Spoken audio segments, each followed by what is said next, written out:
Todo mundo me ouve bem?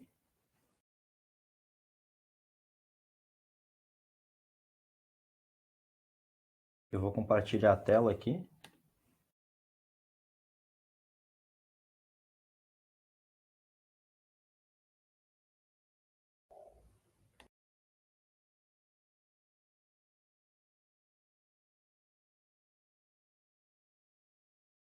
Bom, dando início então oficialmente à defesa da minha dissertação, né, criptografia LSA e algumas propostas de sequências didáticas, gostaria de primeiramente saudar a banca, primeiramente o professor Dr. Felipe Delfini Caetano Fidalgo, da USC, que foi meu professor orientador nesse trabalho, o professor Dr. Francis Félix Cordova Puma, também da USC, o professor Dr. Edson Donizete de Carvalho, da Unesp, e também os professores suplentes, professor Dr. André Vanderlini da Silva, da USC, e professor Dr. Emerson Vitor Castellani, da Universidade Estadual de Maringá. A apresentação seguirá o seguinte índice. Primeiramente, eu falarei sobre a problematização do trabalho, depois sobre o capítulo 2 da dissertação, brevemente, as preliminares matemáticas, então sobre criptografia e, por fim, a apresentação das sequências didáticas. Problematização. Nós carregamos uma herança muito forte ainda do modelo tradicional de ensino. Nesse modelo, o professor ele é o detentor do conhecimento e passa as informações aos alunos, que por sua vez ouvem, anotam, decoram informações, fórmulas, algoritmos e estudam, decoram para ir bem na prova. Em geral, os problemas não são muito contextualizados, né? Essa gravura aqui, ela ilustra um problema que ocorre, né, nesse modelo tradicional muitas vezes, onde o aluno ele tem várias ideias diferentes, por exemplo, para resolver um problema. A gente sabe que a matemática tem essa riqueza, né? E por vezes o professor acaba podando, acaba falando, não, essa é a forma certa de resolver, você tem que seguir o meu método, tem que seguir o meu jeito, né? Então acaba deixando todo mundo acaba fazendo com que todo mundo siga o mesmo método, pense da mesma forma. Eu trago aqui uma citação de Pereira, que diz que todas as crianças chegam à escola com muitas experiências matemáticas já realizadas, ainda que de forma inocente. A curiosidade em aprender, conhecer e experimentar são sentimentos naturais, que não devem ser frustrados ou inibidos com aulas mortas, nas quais se aplicam fórmulas e se treinam raciocínios e técnicas, sem grande utilidade no entender dos mesmos, né? Então a gente não pode transformar a matemática em sala de aula num conjunto imenso de regras que devem ser decoradas e que não tem relação umas com as outras ou não tem nenhum sentido lógico, né? Só vai trazer uma grande dificuldade e um desinteresse por parte dos alunos. Que novos caminhos podemos tomar, né? Um dos documentos que norteia a educação no país atualmente, desculpa, é a Base Nacional Comum Curricular, a BNCC. Então, ela foca no ensino por competências, né? Não apenas no conteúdo pelo conteúdo. O professor, ao planejar suas aulas, deve pensar quais competências que ele quer fazer com que o aluno atinja durante essas aulas, né? Nós temos as competências gerais da BNCC, nessa imagem: conhecimento, pensamento científico, crítico e criativo, o repertório cultural, a comunicação, cultura digital, trabalho e projeto de vida, argumentação, autoconhecimento e autocuidado, empatia e cooperação, responsabilidade e cidadania. Então, qual é a escola que queremos, né? Quais são os caminhos que podemos seguir? Além do ensino por competências, trabalhar com problemas contextualizados, com metodologias ativas, onde o aluno é o protagonista do processo de ensino-aprendizagem e o professor atua como um mediador, como um facilitador. A função do professor é trazer experiências para que o aluno reflita, consiga argumentar, consiga realizar descobertas, né? Descobrir, fazer com que ele mesmo construa o seu conhecimento. Então, vou citar um breve exemplo de uma propriedade da geometria plana que a gente estuda na educação básica, né? A soma dos ângulos internos de um triângulo sempre é igual a 180 graus. No modelo clássico, o professor poderia apenas passar esta propriedade em sala de aula, os alunos copiam, né? Decoram e utilizam nos exercícios, né? Muitas vezes não se sabe nem por que isso acontece. Apenas é assim porque o professor falou que é assim. Uma opção para ensinar essa propriedade, por exemplo, seria levar os alunos ao laboratório de informática, utilizar o GeoGebra, pedir para que cada aluno desenhe um triângulo e que eles somassem as medidas dos ângulos internos. Então, cada um iria chegar em 180 graus. Isso iria fazer com que o aluno fique intrigado, né? Ué, mas como assim? Eu desenhei um triângulo, meus colegas desenharam outros triângulos completamente diferentes, e em todos a gente obteve o mesmo resultado, né? A soma igual a 180 graus. Ele pode desenhar mais triângulos no aplicativo, verificar que isso continua acontecendo, e então fica a questão, será que essa experiência, o professor pode fazer essa provocação, né? Será que essa experiência é suficiente para a gente afirmar cientificamente que esse resultado de 180 graus vai dar certo para qualquer triângulo, sempre a soma dos ângulos internos vai ser 180? E aí cria-se uma discussão, o professor pode apresentar o conceito de demonstração na matemática, inclusive apresentar a demonstração dessa propriedade. Segundo os parâmetros curriculares nacionais, o exercício da indução e da dedução em matemática reveste-se de importância no desenvolvimento da capacidade de resolver problemas, de formular e testar hipóteses, de induzir, de generalizar e de inferir dentro de determinada lógica, o que assegura um papel de relevo ao aprendizado dessa ciência em todos os níveis de ensino. Aqui eu trago a descrição da competência de cultura digital da Base Nacional Comum Curricular.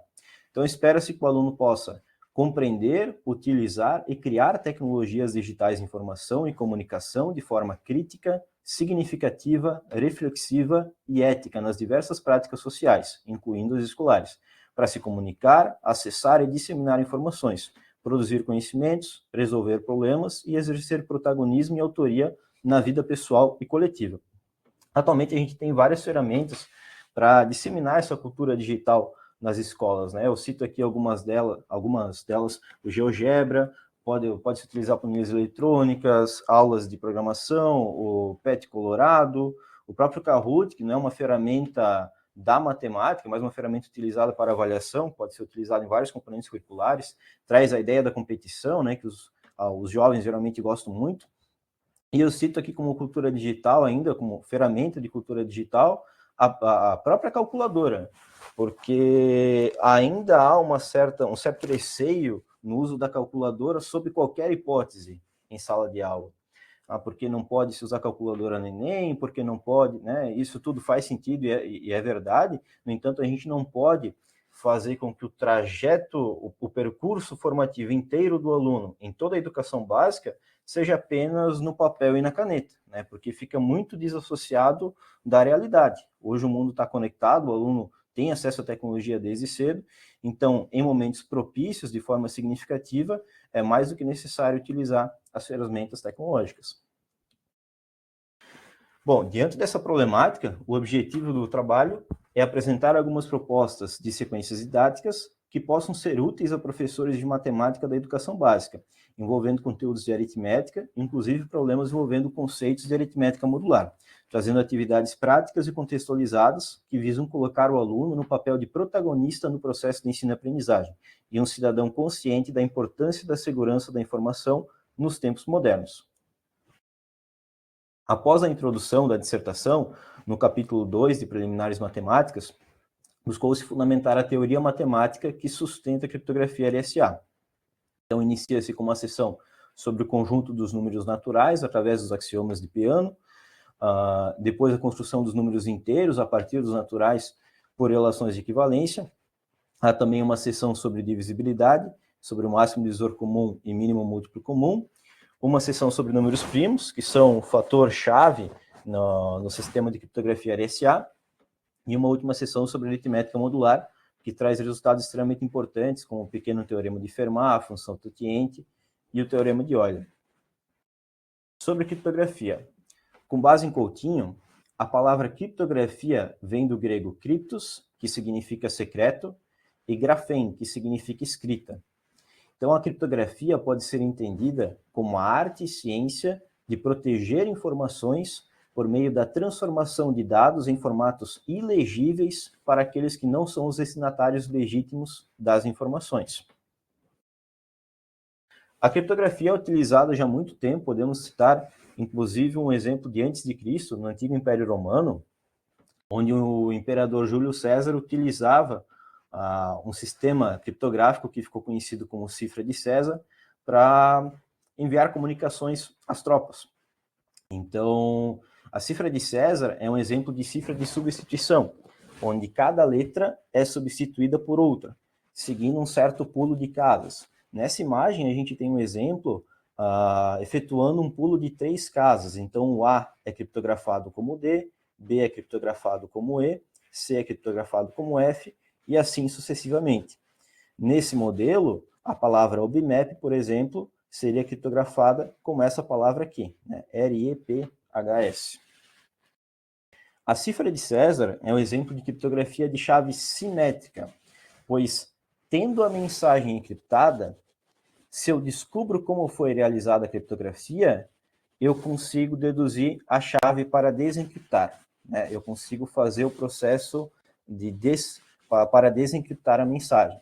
Porque, logicamente, se eu tenho a mensagem criptografada e eu sei que para criptografar foi pulado 3 casas adiante, então basta realizar o processo inverso, né? Voltar 3 casas e aí a gente volta a ter a mensagem original OBMAP.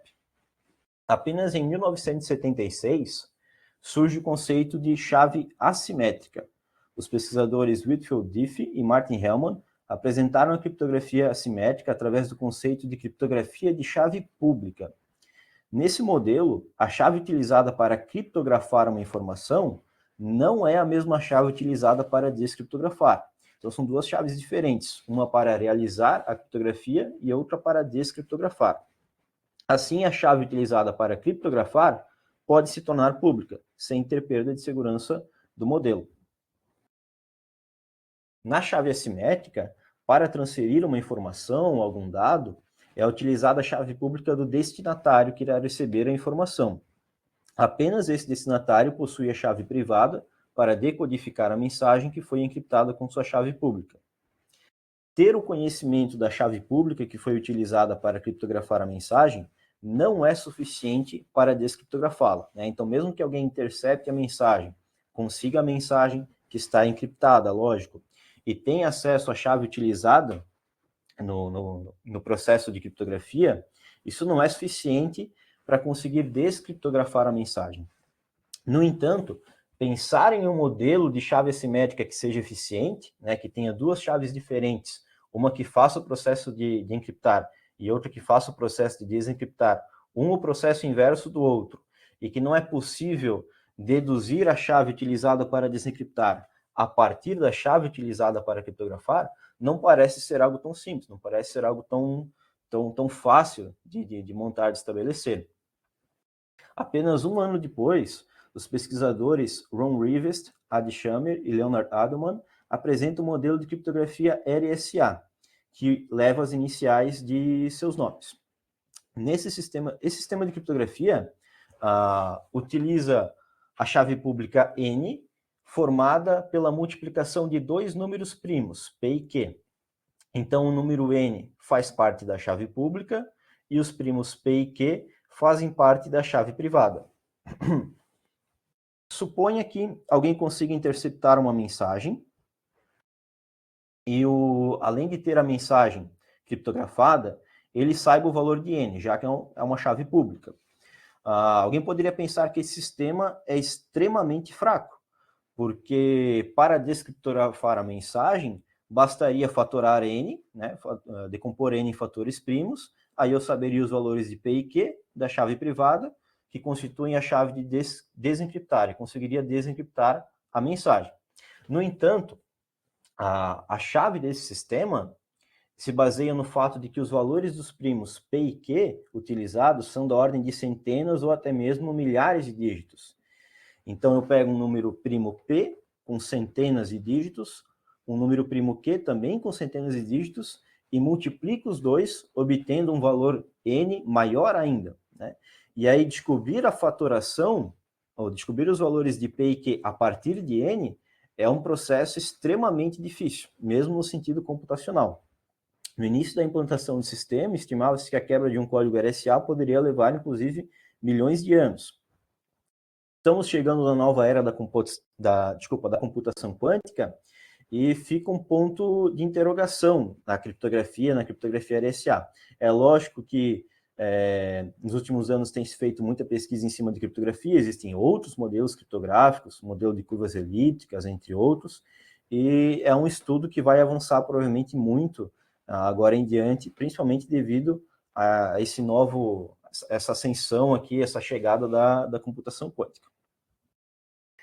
Indo para as sequências didáticas.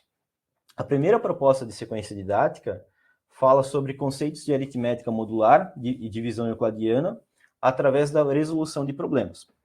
É uma sequência proposta para a turma do 6º ano, metodologia utilizada é a resolução de problemas, e você começa dividindo a turma em grupos de 3 ou 4 estudantes para entregar alguns problemas para que eles possam discutir nas soluções e pensar.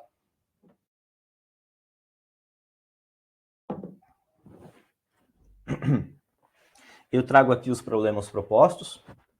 Então, o primeiro exercício, ele considera uma sequência. Essa sequência ela se repete de 3 em 3 símbolos. E eu peço qual o valor de alguns termos dessa sequência. Então, primeiramente, qual o 10º termo, um exercício mais fácil, apenas para verificar se o aluno compreendeu o enunciado. Depois, qual o 30º termo, para ver qual a estratégia que os alunos iriam adotar. E, por fim, qual o termo da ordem 2024 dessa sequência, já sendo um problema que provavelmente os alunos vão ter um pouco mais de dificuldade, vão ter que pensar um pouco mais para resolver. Um outro problema no mesmo estilo, também envolvendo uma repetição cíclica, é o exercício 2, e diz que uma pista circular possui uma volta com comprimento igual a 438 metros. Após José percorrer 2.848 metros nessa pista, pergunta-se, quantas voltas completas José percorreu, e após concluir as voltas completas, José ainda percorreu quantos metros para alcançar esses 2.848? E por fim, um problema da querida OBMAP, da questão 6 da segunda fase do OBMAP, de 2006, nível 1, que diz que a figura apresenta o traçado de uma pista de corrida. Os postos A, B, C e D são os postos de partida, são usados para partidas e chegadas, para todas as corridas, e as distâncias entre postos vizinhos são dadas em quilômetros, estão indicadas aqui na figura. As corridas são sempre realizadas no sentido anti-horário, indicado aqui pela flecha. Ele dá um exemplo aqui de uma corrida de 17 km, E as perguntas são: quais os postos de partida e chegada de uma corrida de 14 km para uma corrida de 100 km? E o item C é o mais interessante aqui na abordagem, porque ele diz o seguinte: mostre que é possível realizar corridas com extensão igual a qualquer número inteiro de quilômetros. Essa é uma questão, se tratando principalmente de uma turma de 6º ano, que provavelmente o aluno, a essa altura do campeonato, ele nunca viu uma questão desse tipo, Como assim? Ele pode pensar, como assim mostrar que é possível realizar uma corrida com extensão igual a qualquer número inteiro? O que ele está pedindo, afinal? Ele está pedindo para citar alguns exemplos, ou como é que eu posso provar que dá para realizar qualquer corrida com qualquer número inteiro, se existem infinitas possibilidades, Como é que eu posso provar que algo sempre vai dar certo se há infinitas possibilidades? Então, é uma questão extremamente interessante.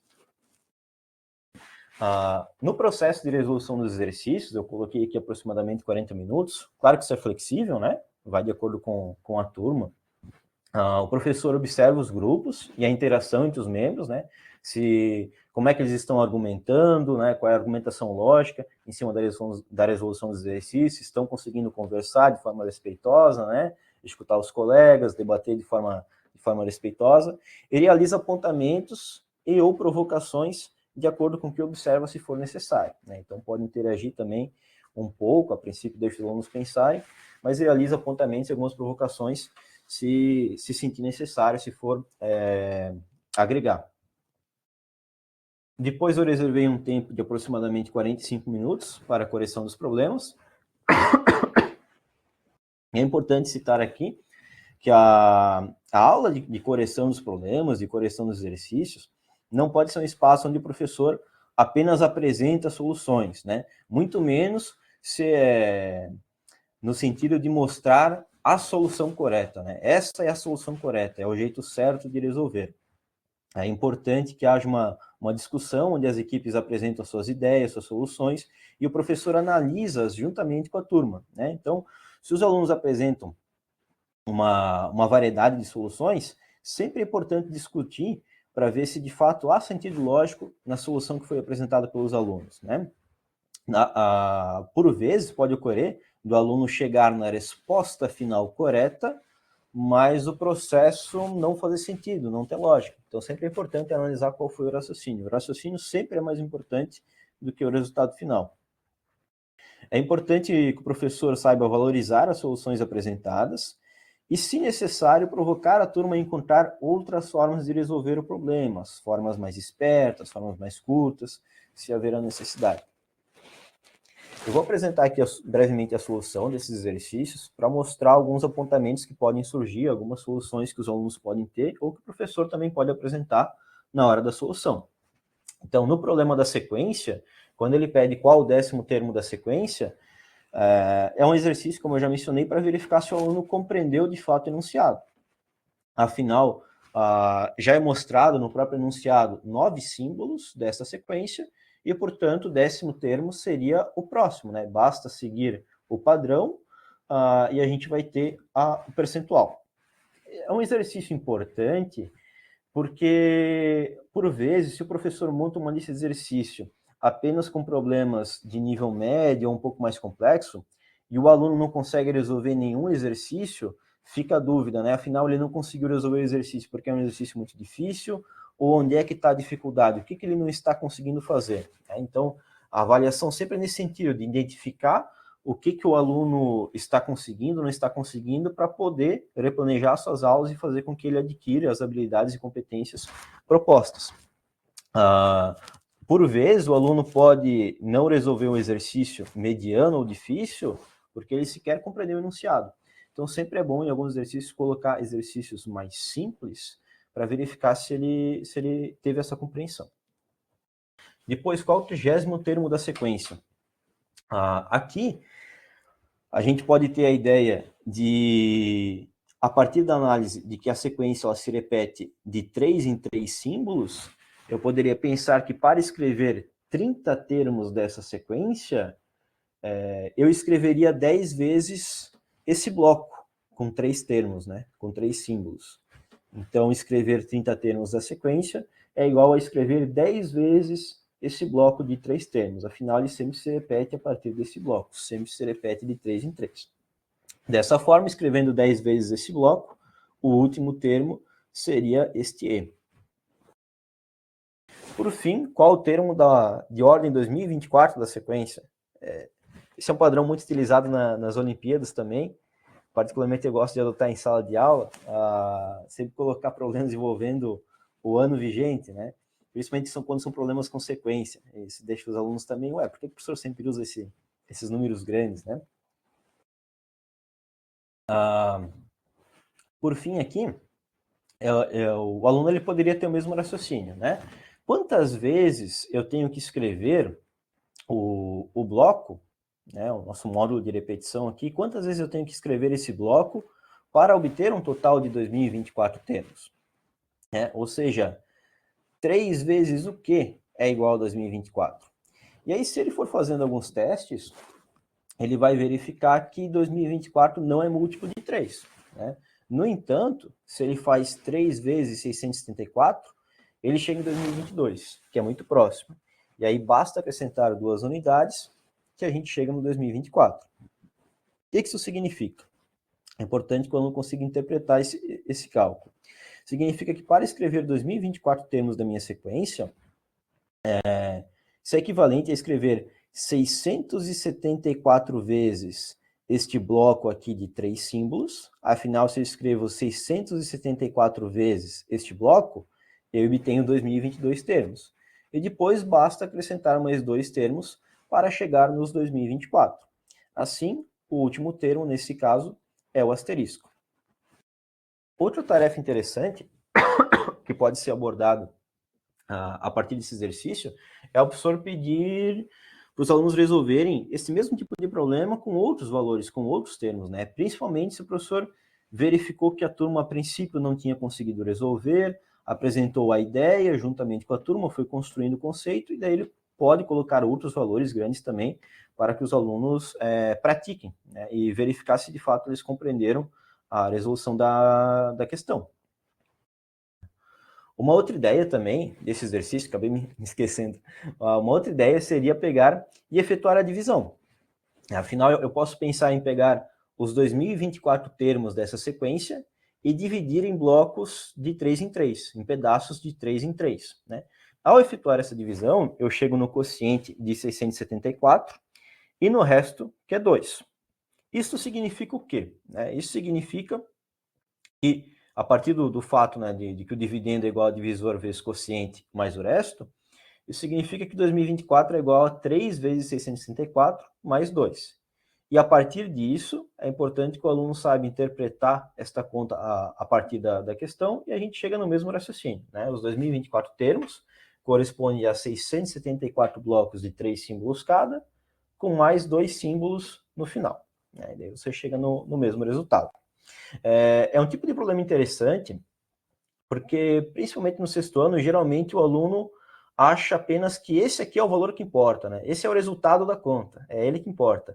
O resto é um resto, né? Não serve para nada.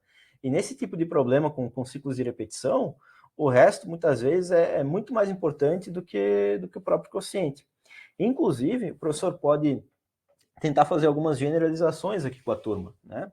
Então, a partir dos restos obtidos utilizando essa estratégia da divisão. Então, eu vou voltar aqui só para citar o seguinte, porque se o resto da divisão de um número qualquer aqui, né, por 3, dá 2, significa que eu construí vários blocos e no fim sobraram 2 símbolos. Portanto, o resultado vai ser o asterisco. Sempre que o resto dá 2, o resultado vai ser o asterisco. Se o resto dá 1, significa que eu construí uma série de blocos, aqueles com 3 símbolos, e no final restou um símbolo ainda. Portanto, o resultado vai ser a porcentagem. E se o resto dá 3, é um erro comum que os alunos provavelmente vão cometer na hora de construir o raciocínio junto. Ah, professor, e se o resto dá 3, né? E não tem como o resto dar 3, né? Afinal, se eu estou dividindo por 3, não tem como o resto ser 3. Mas há a possibilidade do resto ser 0, né? Então, o que significa se o resto for 0? Significa que você obteve uma divisão exata.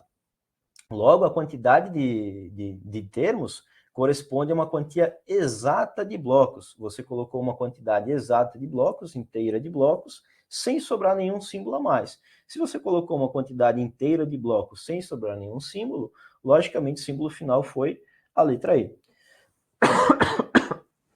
O exercício 2, que eu já apresentei, o processo de resolução dele é muito parecido com o que a gente acabou de verificar no exercício 1 também.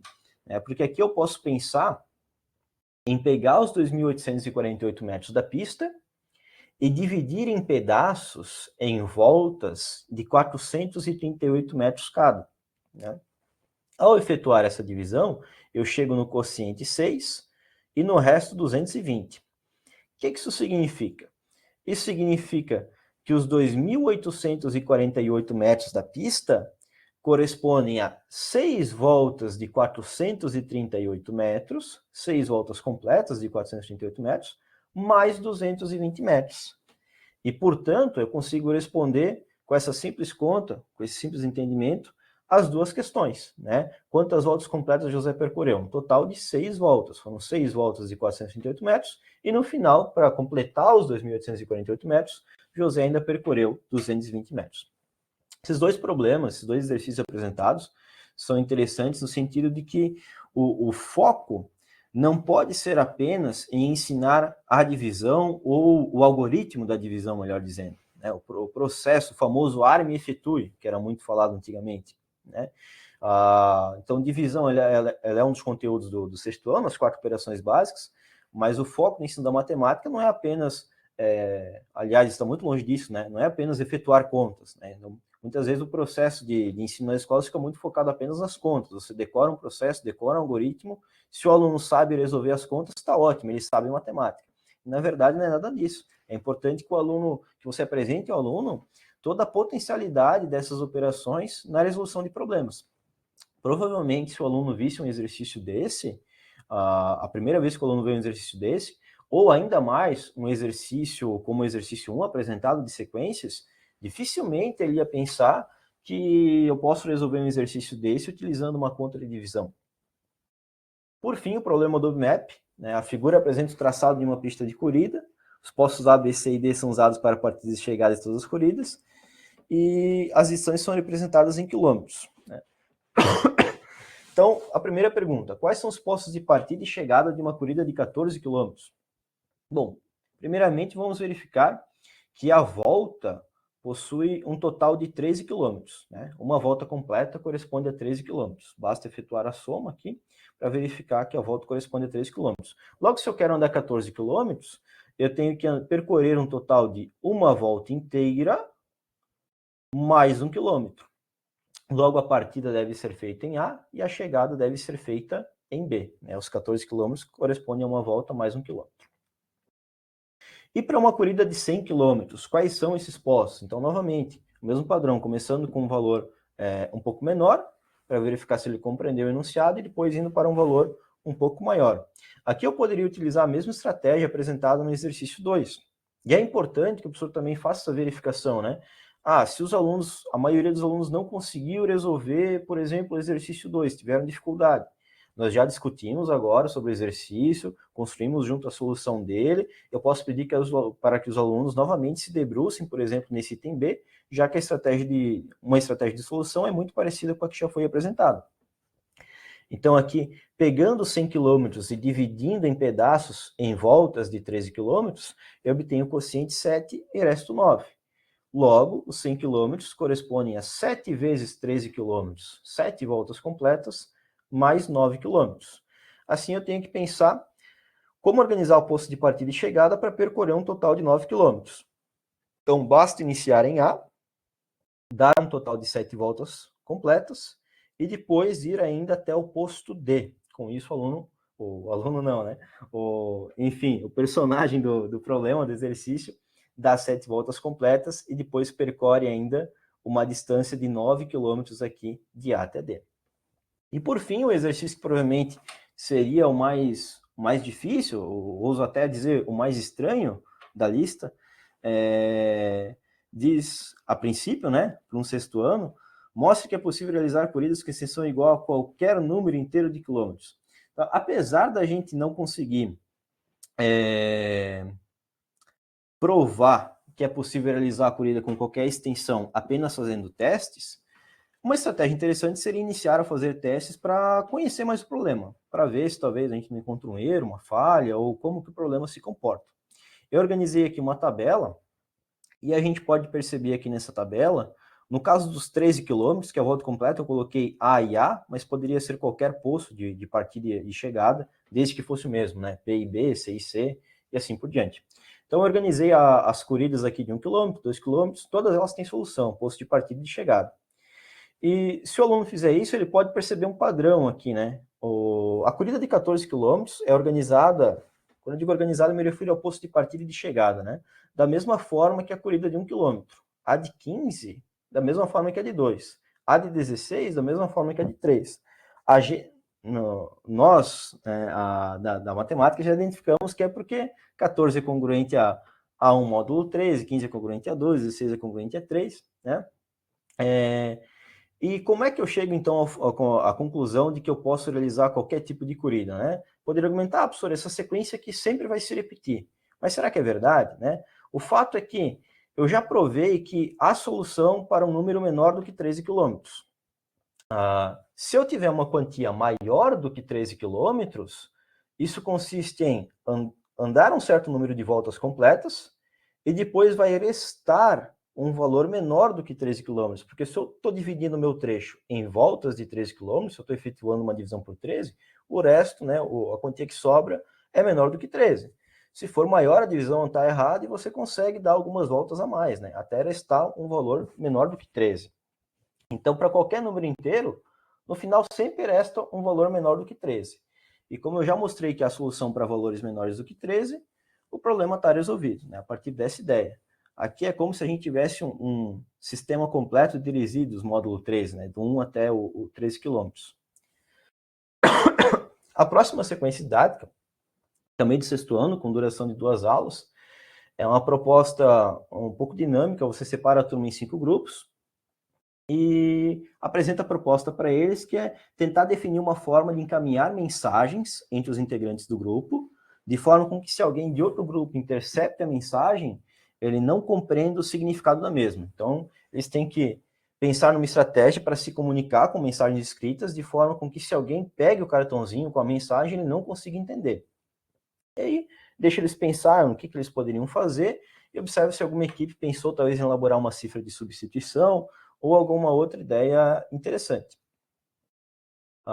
O professor pode apresentar, no próximo momento, o conceito de cifra de substituição e, inclusive, a cifra de César, comentar sobre a cifra de César, apresentar ela, fornecendo alguns exemplos, para valorizar o conhecimento histórico aqui, né? E as equipes devem, então, determinar uma forma de encriptar suas mensagens utilizando alguma cifra de substituição. Depois, então, os integrantes vão conversar para ver quantas casas eles vão pular, como é que eles vão fazer, qual a chave de criptografia que eles vão utilizar para efetuar essa cifra de substituição. Num próximo momento, as equipes devem escrever algumas mensagens encriptadas através da chave de criptografia escolhida, e então os grupos trocam mensagens entre si, né? Os grupos recebem mensagens de outro grupo, como se eles tivessem interceptado essas mensagens, e tentam descriptografar a mensagem, tentando descobrir qual foi a chave utilizada para criptografar, né? Qual foi o segredo que o outro grupo utilizou para criptografar as mensagens, notando que se eles descobrem como foi criptografado, eles conseguem facilmente descriptografar utilizando o processo inverso.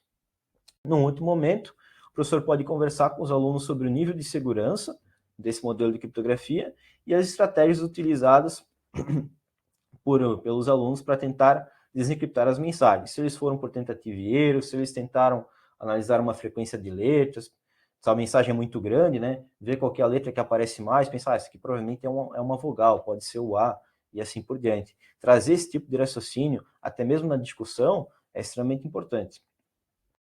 Por fim, a última proposta, que fala sobre números primos e criptografia RSA, também no 6º ano, tem alguns pré-requisitos. O aluno precisa saber a definição de número primo e composto, saber que todo inteiro maior que 1 ou é primo ou pode ser escrito com um produto de fatores primos, e conhecer ao menos uma técnica de fatoração.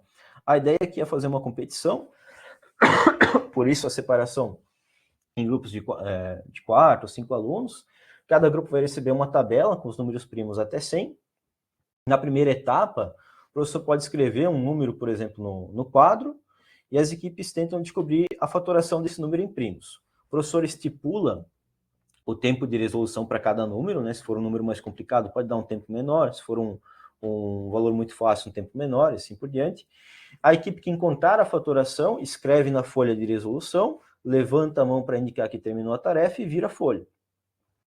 Se a turma fez a fatoração correta, se o grupo fez a fatoração correta, ganha 5 pontos, e a primeira equipe a terminar a tarefa de forma correta ganha um bônus de 5 pontos adicionais. Após 10 exercícios, ganha essa etapa a equipe que fizer mais pontos. A etapa 2, a competição segue o mesmo modelo, só que agora o professor escolhe apenas números da forma n igual a p vezes q, onde p e q são números primos entre 100 e 1000. Então, o professor pode fornecer uma tabela, ou porventura projetar, se há essa possibilidade, projetar uma tabela com os números primos menores do que 1000. Cada aluno pode utilizar uma calculadora nessa etapa, utilizar a tecnologia a seu favor, e a pontuação segue o mesmo modelo da etapa anterior. Então, certamente, aqui mesmo com o uso da calculadora, os alunos vão sentir mais dificuldade, né? Às vezes, no 6º ano, o aluno pensa que, se eu tenho calculadora, eu nem preciso estudar matemática, ela vai resolver tudo para mim. E aqui é uma prática interessante para desmistificar isso também. Depois o professor conversa com a turma sobre as dificuldades encontradas, pode apresentar ferramentas como calculadoras online de fatoração em primos, que possibilitam fazer a fatoração de primos rapidamente, com números primos ainda maiores do que 1000, né? E pode apresentar um pouco sobre o conceito da criptografia RSA e a importância da criptografia simétrica no mundo atual. Então, ter esse tipo de conversa sobre a importância da criptografia é extremamente importante, né? A gente vive num mundo conectado e a segurança de dados ela é extremamente importante. Durante a sequência didática, as sequências didáticas, procurou-se fazer com que os alunos desenvolvessem várias competências gerais específicas estipuladas na BNCC. Eu não coloquei as competências aqui na íntegra, mas coloquei brevemente a ideia de cada uma, como desenvolver o raciocínio lógico, o espírito de investigação e a capacidade de produzir argumentos convincentes, principalmente lá na sequência 1 da lista de exercícios. enfrentar situações de problema em múltiplos contextos, interagir com seus pares de forma cooperativa, trabalhando coletivamente na busca de soluções para problemas, valorizar e utilizar os conhecimentos historicamente construídos, como no caso da cifra de César, da importância da criptografia, desenvolver ou discutir projetos que abordem, sobretudo, questões de urgência social, como a proteção da informação, a proteção de dados. Considerações finais. Através de atividades contextualizadas, os estudantes podem não apenas desenvolver habilidades matemáticas essenciais, como também compreender a importância da criptografia na proteção de dados pessoais e na segurança digital. Esperamos que as propostas e sequências didáticas apresentadas sirvam como recurso valioso para educadores interessados em integrar conceitos de criptografia e segurança da informação em suas práticas pedagógicas. Por fim, esperamos ainda que pesquisas futuras e práticas pedagógicas continuem a aprimorar e expandir essas iniciativas, capacitando os educadores a cultivar uma nova geração de pensadores críticos e protagonistas. Obrigado a todos, e eu encerro aqui a minha apresentação.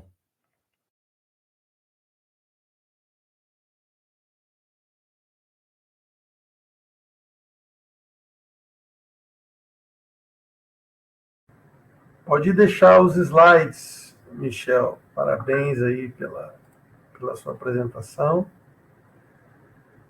Antes da gente começar a arguição, eu queria pedir para os ouvintes da sessão, Hugo e Marco, para enviarem esses detalhes que eu pedi no chat aí para a gente colocar na lista de presença.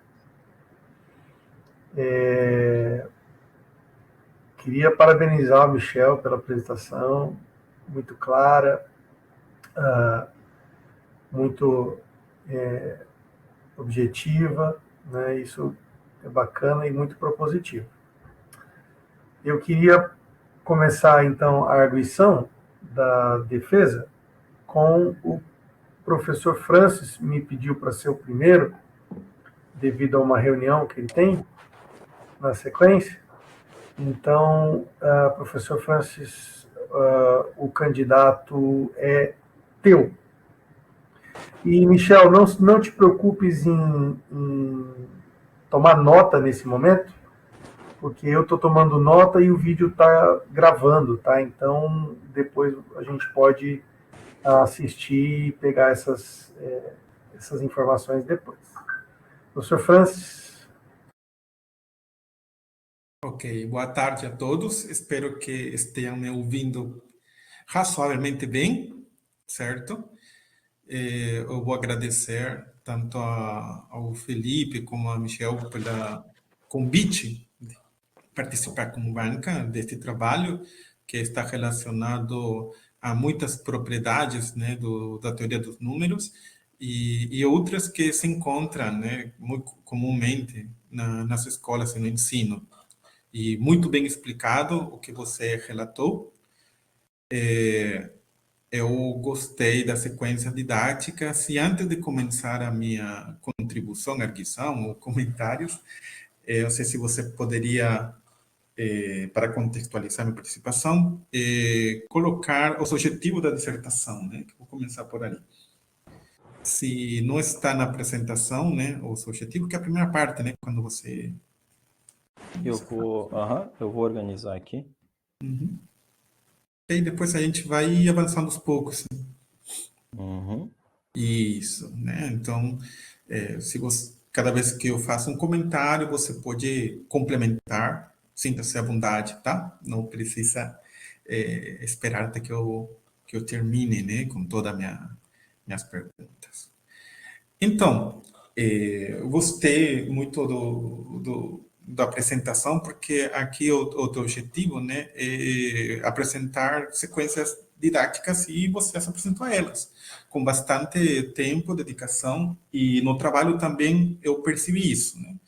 O trabalho tem uma boa parte de preliminares, né, onde você vai preparando ao leitor sobre a parte matemática. Então, por exemplo, no capítulo de preliminares, a primeira seção que você trata é sobre o conjunto dos números naturais, certo? Então, nessa parte, você começa a falar sobre os axiomas de Peano, Aí, minha primeira pergunta é inocente, tá? Porque eu vou preparar para uma observação que eu encontrei no texto, né? Você define os números de Peano através de 3 axiomas, correto? E um desses axiomas, que é o terceiro, você escreve ali que ele é conhecido como o princípio de indução. Tá tudo certo, né? Ok. Certo. O que você entende por axioma? Ainda não é minha pergunta, mas eu gostaria de saber a ideia que você tem de axioma neste momento, tá? Sim. Então, o que eu entendo do axioma é que os axiomas eles vão constituir a base, o início de toda uma teoria matemática, porque afinal a gente precisa começar de algo, né? Ter um início, a nossa base. Então, eles é como se fossem a base da construção, e a partir dos axiomas eu vou construindo os outros teoremas, propriedades, e eu vou conseguindo provar, né? Tudo que há na matemática, todo teorema, toda propriedade que há na matemática, ela é provada ou a partir de outros teoremas já conhecidos, de outras proposições, propriedades já conhecidas, ou até chegar lá no início, que seria o axioma, né? O axioma ele não tem demonstração, ele é colocado como verdade absoluta. Ok, obrigado. Isso, não precisa de demonstração, né? E neste caso, o teu terceiro axioma de Peano, você chamou ele princípio de indução, né? Ele é muito conhecido como o princípio de indução. Então, na página 21, tem outro princípio, que está intitulado princípio de boa ordenação, correto? Certo. Então, esse princípio de boa ordenação, você está escrevendo aqui como um axioma ou não? Posso verificar lá no trabalho? Ou porque Pode. É só na página 21, né, ele está escrito como princípio de boa ordenação. Minha fala é só para, talvez, eu possa contribuir para você acrescentar alguma observação, né? Eu entendo que, posso estar enganado, mas eu entendo que, tecnicamente, se eu considerei o princípio de indução matemática como um axioma, o princípio da boa ordenação ele pode vir a partir do princípio de indução, né? Ah, ok. Você está... Sua intuição é muito boa, só que não está escrita. Talvez foi um equívoco na... Não é equívoco, mas você poderia acrescentar para quem está lendo, isso daria uma sensação de continuidade, entendeu? Certo, Já compreendo. que, já que existiu um axioma que você chamou de princípio, e logo após a próxima página, onde você enuncia outro princípio, mas este princípio pode ser demonstrado. Então, Aqui, né? esta observação que eu fiz, você poderia escrever. E eu ia ser mais, eu poderia ser um pouco mais incisivo ainda. Eu ia te perguntar se você lembra como se demonstra, mas isso daí vou deixar para a tarefa. Não Certo. precisa escrever a demonstração, mas tua intuição é correta, tá? É através do princípio de indução que você consegue mostrar. No caso dos naturais, tá? Certo. Aqui, na seção dos números naturais, eu até coloquei que a gente não iria apresentar no trabalho as demonstrações, para não estender, para não fugir do foco, mas, de fato, um comentário aqui seria muito, muito pertinente, né? Pelo menos comentar isso, né?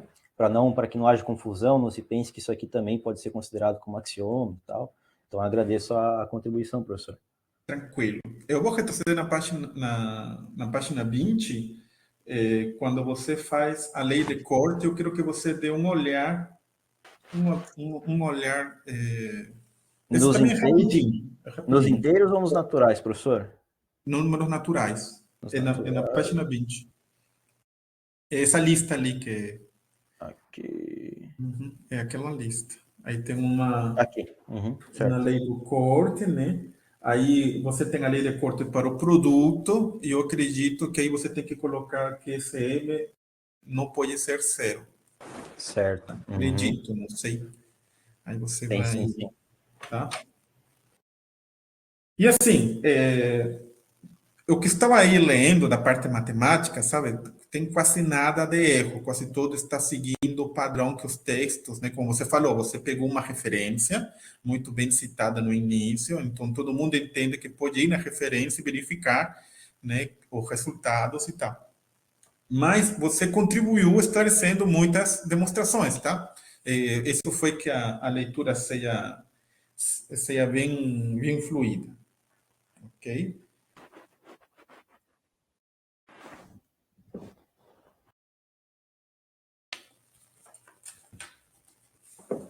Com respeito às sequências didáticas, você dá aulas, né, atualmente, certo? Na verdade, esse ano eu irei adaptado como professor de Laboratório de Tecnologias Educacionais, professor da sala de informática, né? Sim, sim, Eu até entendo. peguei uma turma de terceiro ano de ensino médio e uma de educação financeira, mas depois de um tempo, mas a princípio eu estava apenas no laboratório de tecnologia. Ok. Dentro do que você tem conhecimento, porque aqui você referencia em várias partes, né, o documento que é a BNCC, né? Você referencia ela em várias partes do trabalho. Então, eu entendo que você, pelo menos, sabe o conteúdo, os itens e tudo o que esse documento tem a respeito ao ano, né, que corresponde a este conteúdo daqui. A tua sequência didática, você acredita, pensa, qual é o teu comentário referente a? Ela pode ser inserida como parte das atividades curriculares, né? Ou seja, dentro da carga horária que já existe atualmente, ou você acha que ela deve ser implementada em uma carga horária extra, que você acha que teria mais sucesso? Não sei se me deixa entender. Que tem o Sim, sim, extra classe e a classe, né? Entendeu? certo. É mais pelo nível e pelas estratégias que você usou. Qual é a tua opinião a respeito? E aí você aproveita e fala mais coisas bonitas do teu aporte, né? Porque tua contribuição são as sequências. Certo. Obrigado, professor. Então, eu acredito que principalmente a sequência um ela pode tranquilamente ser aplicada na grade comum. Afinal, lá no sexto ano, você já vai trabalhar com as 4 operações, e como eu mencionei na própria apresentação, a gente não pode ficar focado só na parte da execução dos algoritmos e resolução de contas, né? É necessário trabalhar com problemas. Então, a primeira proposta tranquilamente pode ser aplicada. Inclusive, é importante aplicar para trazer esse tipo de questionamento, de provocação aos alunos, começar a inserir já o conceito de demonstração, de fazer generalizações, de fazer investigações. Eu acho que sim. As outras propostas eu creio que dá para aplicar também na grade comum. No entanto, também é necessário ter um cuidado com a questão do tempo, né, em relação ao currículo. Particularmente, depende muito do ano, da organização, do planejamento anual do professor, qual vai ser o foco, a questão da carga horária do curso durante o ano, da própria turma, se a turma está atrasada, se a turma está adiantada, se ela possui pré-requisitos ou não, se é necessário resgatar muita coisa ou não, aí é uma análise mais individual de cada turma, né? Eu vou citar, por exemplo, ano passado eu estava em sala de aula, estou há 7 anos já em sala de aula, e ano passado, por exemplo, foi um ano que tinha feriado direto. Então, sempre tinha feriado.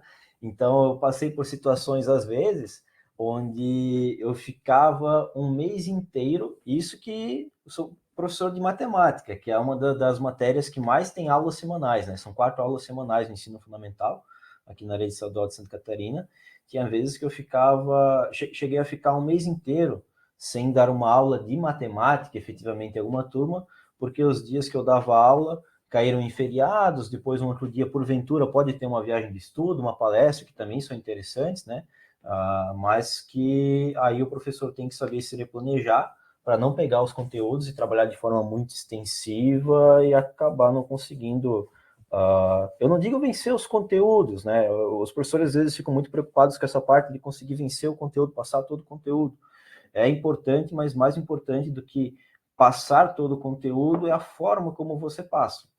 Não adianta, de fato, só passar. só colocar no quadro para o aluno copiar, porque chega no outro ano ele não lembra de nada. É preciso motivar, é preciso marcar, de fato, o aluno com as tuas aulas, só que, claro, que cabe essa análise, né? Dependendo da carga horária, dependendo da condição da turma, questão de nível da turma, pré-requisitos e tudo mais, do calendário escolar durante o ano, sempre é necessário fazer essa avaliação para ver se cabe algumas atividades mais diversificadas em relação ao tema, ou se é necessário trabalhar de forma um pouco mais curta. Ok, obrigado. Então, em resumo, a primeira sequência com certeza pode ser aplicada na carga comum, e as outras duas vai depender das circunstâncias e possivelmente tenha que ser uma carga horária extra, né? Vai depender de muitos fatores. Obrigado. Agora eu vou para outra ideia transversal que surgiu, né, quando eu estava lendo o trabalho, na página 39, que, sem querer ou não, você utilizou uma ideia matemática tão revolucionária como a criptografia, que é a ideia do infinito. Tá? A ideia do infinito é uma ideia complicada, o infinito não é um número e tal, né? Então, na página 39, talvez eu vou te sugerir uma troca de ordem de conceitos e resultados, né?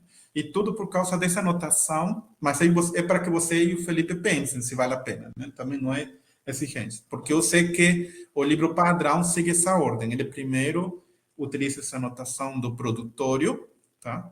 A notação do produtório clássico, ou digamos assim, o produtório que os professores temos manipulado, eles são para uma quantidade de fatores finita e não infinita. E nesta nomenclatura, página 39, tá? Nessa nomenclatura, você já pressupõe que poderia ser infinita. E só depois que você, na proposição 255, que você mostra de fato que os números primos são infinitos. Você acha que tem problema se você trocar essa ordem? Deixa eu ver. É decir, você entendeu? Sim, sim, Ajudaria ou prejudicaria? Qual é a tua opinião? com certeza, porque aqui na anotação, eu assumo que há possibilidade de se ter, na verdade, há infinitos números primos aqui, essa possibilidade, só que eu ainda não mostrei que existem infinitos números primos, né? Então, fica complicado ali. Talvez inverter a ordem aqui iria ajudar, sim. Com certeza. Tá, vocês analisam essa possibilidade. Inclusive, eu até quando eu estava lendo, né, na ordem, eu sugeri que na observação 252 você colocasse isso, mas aí depois eu vi que você demonstrou, entendeu? Que não é obrigatório, né? Não é obrigatório demonstrar, como você já utiliza essa estratégia, mas comentar sim. Então, aí ou você coloca um comentário pequeno aí na 252, ou você pode trocar essa ordem da proposição primeiro, né? Talvez na 252 você colocar justamente isso, né? Que a gente poderia pensar que os números primos são infinitos e de fato são, como a proposição a seguir o mostra, né? E aí você coloca a proposição. Aí você escolhe o que é melhor ficar para ti, tá? Não é algo obrigatório, é só o que o que eu senti, né? Quando estava lendo, e talvez isso ajudaria. Olha, em termos gerais, o teu trabalho foi bastante técnico no capítulo de marco teórico, né? Não teve muitos exemplos, mas os poucos exemplos que estavam ali estavam adequados e ajudou no entendimento do conteúdo. E depois você, quando expressa, né, o método RSA, né, para a criptografia, e de fato você utiliza todos aqueles resultados, né, os principais, né, como se fosse uma cadeia, né, uma concatenação de coisas, né. Eu queria te perguntar, dentro desse grupo, né, cadeia, organização, qual foi o resultado mais difícil para você entender ou demonstrar, que talvez você gostaria de compartilhar aqui na arguição? Deixa eu... A parte final, lá na aritmética modular, quando chegava na... Deixa eu pegar aqui certinho para poder apresentar.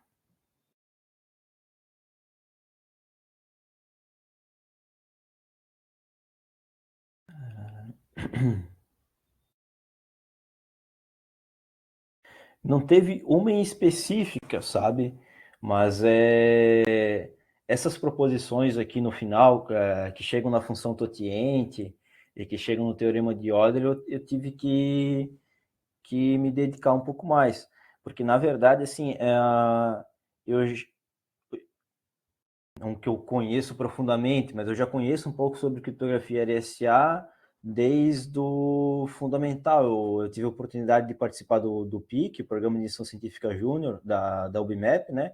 Então lá eu conheci sobre a criptografia, conheci sobre a aritmética, sempre foi a parte da matemática que eu mais gostei. Então, quando eu cheguei no Profimate, eu pensei, vou também me dedicar a isso na minha dissertação. Então, vários dos resultados iniciais aqui, eu já sempre gostei de trabalhar com aritmética modular, com restos de potência e tudo mais. No próprio preparo para o ENC, gostei bastante gostei bastante, não, mas assim, me sentia confiante nessa parte da aritmética, mas as partes finais aqui, de função totiente, de teorema de Euler, eu nunca tinha me aprofundado muito na adolescência, quando eu estudei criptografia. Então, essa parte aqui eu tive que ter um pouco mais de cuidado, de atenção. Busquei alguns vídeos também de professores para compreender mais passo a passo as demonstrações aqui dessa parte final. Ok, entendido. Bom, por mim eu estou satisfeito, tá? Das tuas respostas. Eu vou dar, então, agora a continuação ao Felipe para que ele encaminhe o seguinte. Tá certo? Obrigado, Felipe. Obrigado. Sim. Muito obrigado, professor. Obrigado, professor Francis, primeiramente por aceitar o convite e depois por nos ajudar bastante com o texto e com as suas reflexões. Tenho certeza que o Michel vai colocar isso em prática nas ideias para um melhoramento do texto ainda mais. Obrigado. Professor Edson, pode ligar sua câmera e o seu áudio. Opa. Peraí, estou apanhando aqui, viu, Felipe? Peraí. Sem pressa, tranquilo. Tranquilo. Só enquanto o Edson liga a câmera dele, Michel, eu anotei 3 coisas aqui e depois eu te passo certinho. Aí, novo por aqui. Nos brindando com a sua beleza de onda verde, né? Isso aí, de onda verde. Isso aí. Bom, o professor Edson de Carvalho, para quem não conhece, para a plateia, ele é professor na Unesp, em Ilha Solteira, São Paulo, e muito do que eu sei, aprendi com ele, ele foi meu professor na graduação, é uma honra para mim tê-lo na banca do Michel, uma honra mesmo. É a pessoa que eu conheço que mais conhece desse tema e vai poder nos ajudar aqui também a melhorar ainda mais o trabalho do Michel. Professor Edson, está com a palavra, pelo tempo que você achar que deva. Bom, primeiro eu que agradeço, é uma satisfação muito grande, tá? Agradeço ao Michel, Felipe, pela oportunidade, né? Eu trabalho com códigos, lógico que eu tenho uma noção assim, de criptografia também, já orientei alguma dissertação de mestrado na parte de criptografia também, teoria dos números, embora eu não estou mais no Profimate. Eu primeiro gostaria de parabenizar o Michel aí pela apresentação, né? Ele foi muito didático, né? Respondeu também aos questionamentos do professor Francis, né? De forma bem satisfatória, né? Então a gente vê que você tem uma certa didática e a hora que eu vi o seu trabalho, como o professor Francis comentou, né? Você dá uma boa argumentação teórica, né? Também, né? Aspectos interessantes dos números, você além de tudo que você contribuiu, ao meu ver também, você para um professor de matemática, né? Então você via os axiomas de Peano, comentando a construção dos naturais, depois você comentando os inteiros, via uma relação de equivalência lá em n cartesiano n, né? Obtém um número com uma classe de equivalência, e aí você, em função disso, define as operações, né? Todas de adição, multiplicação, as propriedades, chega na estrutura de anel, sem falar em anel, que é mais fantástico ainda, né? Na formação do professor. Então, e depois você discorre, né? E como o Francis comentou, né? Você está bem enxuto, né? Porque a gente vê que aquilo que você precisava para desenvolver a aritmética modular, depois a parte de criptografia, né? Então você depois vai para o conceito de divisibilidade também, né? Aí também o teorema da divisão de Euclides, o algoritmo da divisão de Euclides, e aí você desenvolve a parte aritmética modular, né? Toda essa parte, depois comenta a função tangente também, né? Os inversos multiplicativos, e foi bem enxuto, né? Isso que eu achei interessante no trabalho. Depois você ainda teve toda essa, como o Francis comentou, né? Então, para mim, é um aprendizado bem grande, que é essa parte das sequências didáticas, né?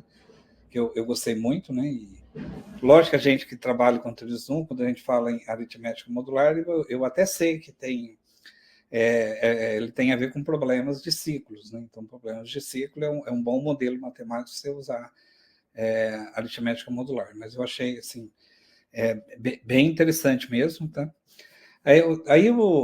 Alguns comentários que eu vou fazer, então eu acho, lógico, vou fazer alguns comentários um pouco diferentes do professor Francis, né, para complementar. Eu não encontrei praticamente não encontrei erro acho que uma palavra solta que eu achei só, duas, tá bem escrito, né? Mas aí eu vou fazer só alguns pequenos comentários que eu acho que talvez eu possa contribuir, né? E para mim, de novo, é um aprendizado, como eu comentei com você antes de começar a nossa apresentação. Eu fiquei contente que eu vou dar um curso de teoria dos números agora, um curso de licenciatura em matemática também. E eu quero depois mostrar para eles essas sequências didáticas suas, né? Então, para eles, acho que eu tiver no curso, acho que vai. Já te agradeço, já de antemão, né, que eu quero mostrar para eles e que eles são futuros professores de matemática, né? Bom, eu vou. Algumas perguntas que eu vou talvez fazer como o Franz comentou. Eu vou. Talvez a introdução acho que eu vou comentar com você no final, né? Então eu queria fazer só uns comentários no final. Aí eu queria fazer algumas perguntas para. Algumas como eu comentei, como eu sou o segundo a fazer a pergunta, alguns eu não há necessidade de eu perguntar mais, né? Eu teria como você. Acho que aí na página 40, eu vou fazer que nem o França, fazer algumas perguntinhas para você, depois eu chego na sequência didática. Acho que, deixa eu ver, 40. Deixa eu ver se é 40 mesmo. Isso. Deixa eu fazer uma pergunta para você. É só uma curiosidade, em termos de pensando em criptografia, né? Esse resultado que existe infinitos números primos, ele é uma boa para a criptografia SA, na tua opinião? Acho que sim, acho que é uma boa porque se existisse uma quantidade finita, penso eu, posso estar enganado, mas penso eu que você poderia criar uma certa base de dados ali, meio que contém a fatoração, ou melhor, que contém todos os possíveis valores de n, lá do n igual a p vezes q, né? A partir de todos os possíveis números primos, caso fossem infinitos, né? Então eu faço todas as possíveis multiplicações de p por q, sei todos os valores de n, e aí, em certo momento, claro que computacionalmente ainda teria-se essa dificuldade em lidar com números grandes, né? Mas provavelmente em algum momento, principalmente se esses finitos números primos fossem um tanto que pequenos, não faria sentido ter um sistema como o RSA, né? Seria extremamente falho.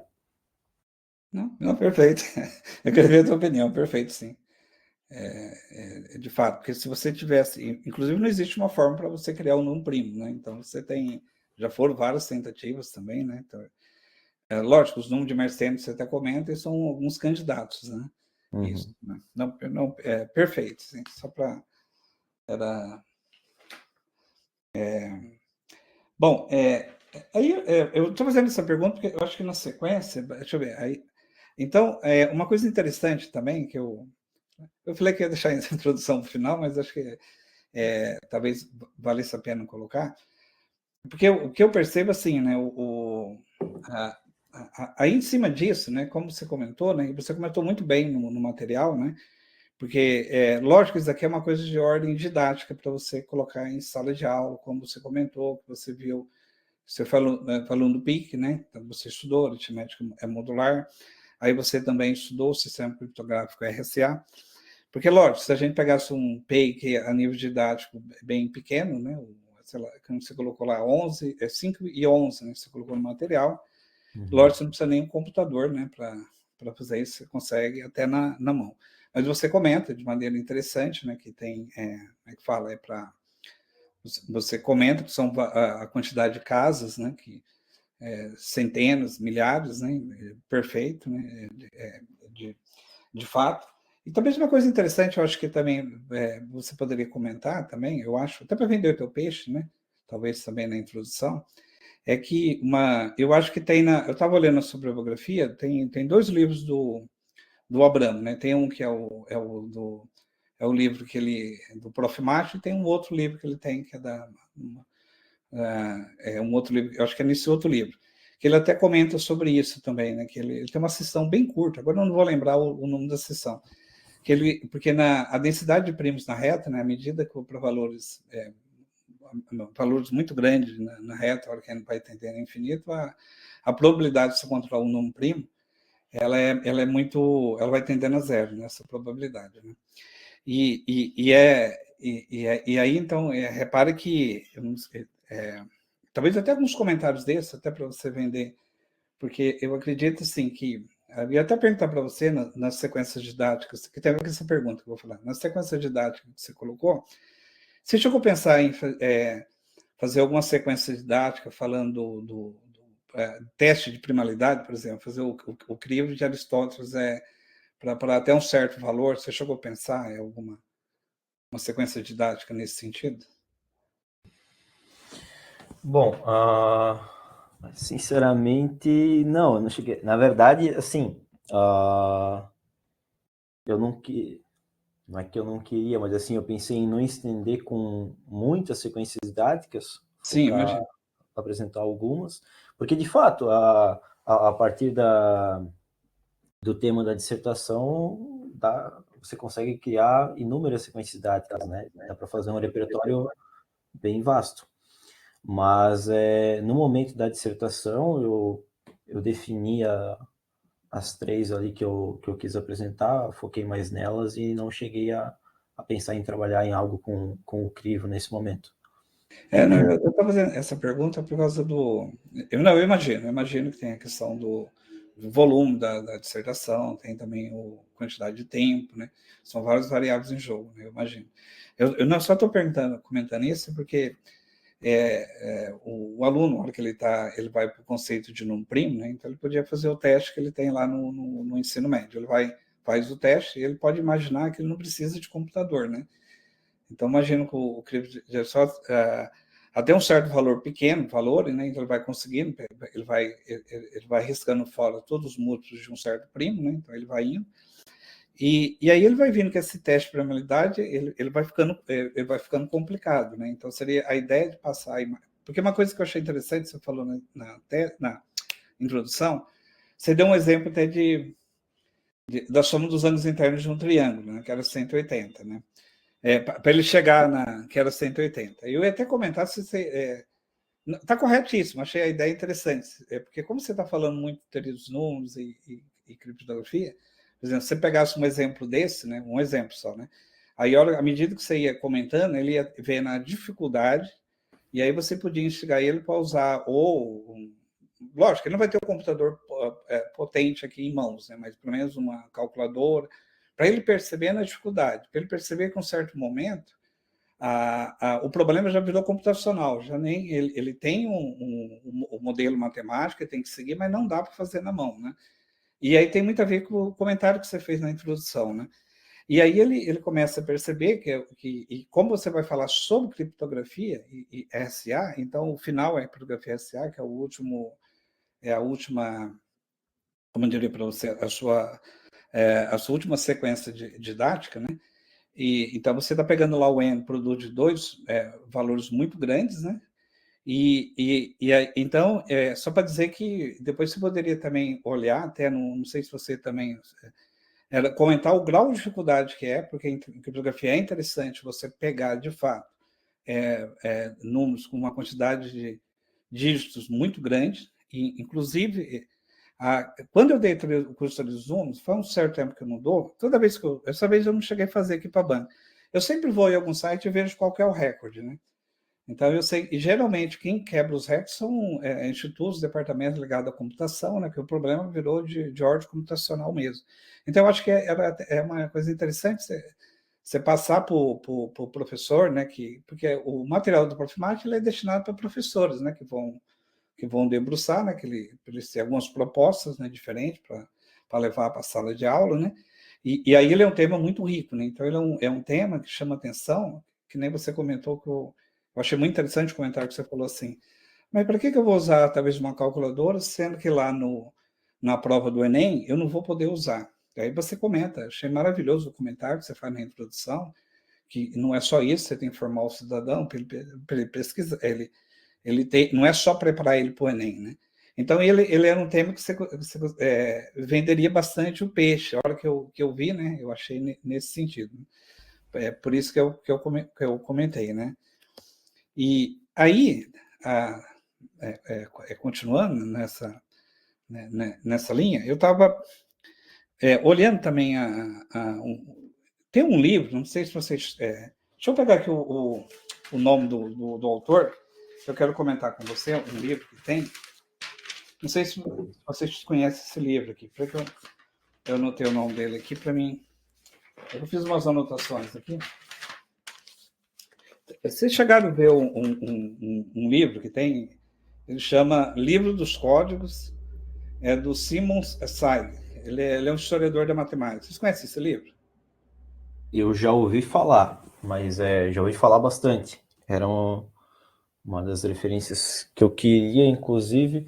Eu acabei não encontrando ele na internet, também não efetuei a compra, digamos assim, mas é um livro que eu já ouvi falar muito. Eu tinha esse livro, eu pensei para meu sobrinho, mas estava fazendo engenharia da computação, ele não me entregou o livro, né? Mas por que eu estou comentando dele, né? Que eu quero fazer um comentário que tem a ver com ele. Ele é bem interessante, se você conseguir... ele faz um comentário, eu acho que é ele que faz esse comentário, isso que eu queria falar para você, que seria um comentário, acho que é até interessante, se você colocasse, até em termos de... para deixar mais rico já do que já está o trabalho teu e do seu trabalho. No final, você comenta assim, está correto o seu comentário, né? Você faz um comentário que os computadores eletrônicos dos dias de hoje, né? Então o sistema criptográfico RSA, de fato, ele tem uma quantidade mínima de casos que você tem que usar, né, para ele ser seguro, né? De fato, ele é um sistema que é usado hoje, ele não tem assim, como é que eu posso falar também? Ele é seguro. Lógico, você fala da computação quântica. Lógico que a computação quântica, ela ainda tem muito estudo, mas de forma teórica ainda, não tem algo concreto. De fato, tem um algoritmo, não sei se você chegou a ler, chama algoritmo de Shor, de 1994. Esse algoritmo, do ponto de vista teórico, ele de fato, se você tiver o computador quântico, ele quebra ele, sim, rapidamente, né? Então, ele quebra ele, já tem esse algoritmo desde 1994, é do Peter Shor. Aí, basicamente, o que ele faz? Esses programas, para você fazer um teste de primalidade, você tem lá o N com um produto de dois primos, PV esquerdo. Você está tentando quebrar ele, né? Muitas vezes na computação eu não entendo de computação, não, mas eu sei que o pessoal usa muita computação em paralelo, né? Então, eles colocam vários computadores, né? Divide essa tarefa, né? Você vai tentando descobrir ali intervalos, uma quantidade de primos, né? E depois você divide a tarefa e um computador mais ou menos central, ele vai e armazena, analisa todas essas tarefas. E aí, na quântica, tem o que eles chamam de paralelismo quântico. Então, o paralelismo quântico, ele vai fazer essa tarefa, né? Então, e aí, com essa tarefa, ele de fato, ele varre rapidamente, né? Então, esse número de interações, ele faz de ordem geométrica, né? E o eletrônico, ele faz de forma exponencial. Por isso, o computador eletrônico, de fato, o RCA, ele é seguro, né? Até você ter um novo... Não tem ainda, são modelos teóricos. Bom, por que eu estou falando isso? Porque, como você falou, a hora que tiver o quântico aqui, de fato, ele vai quebrar. Mas aí tem uma coisa interessante na criptografia. É porque a criptografia, como você comentou, ao longo da humanidade, da história, né, você fala até da cifra de César, que no fundo é o deslocamento de 3 casas, que é aritmética modular também. Né? Acho que são 26. Se eu não me engano, são 26 caracteres o alfabeto português, né? Acho que é isso, né? Então seria uma aritmética, você tem resto 3, divide por 26, dá resto 3, o deslocamento seria isso, né? E naquela época ele foi interessante, e à medida que a humanidade o tempo vai passando, né? E vai mudando o sistema criptográfico, né? Por que eu estou falando isso? Eu estou falando que a criptografia se baseia, na verdade, ela se baseia na tecnologia do momento, tá? Tecnologia do momento. Então, você pega até na Primeira e Segunda Guerra Mundial, então você tinha uma tecnologia. Então, na Segunda Guerra Mundial, na Primeira e na Segunda já teve 2 batalhas criptográficas mesmo. Eu acho que muitos acabam vendo mais ou menos a história da quebra a máquina Enigma, né? Que começou com os poloneses, né? Que pouca gente fala, né? Começou com os poloneses, eram matemáticos. Então, e aí começa a surgir o computador, né? Então, lógico, a criptografia ela vai ser quebrada se tiver a computação quântica, mas uma coisa interessante, colocasse na dissertação, esse era o meu comentário, é que ela se baseia na tecnologia do momento, né? E aí é interessante que talvez você colocasse algo desse tipo, né? Então, acho que eu estou falando, eu acho que como você gosta de criptografia, você já até sabe o que eu estou falando, né?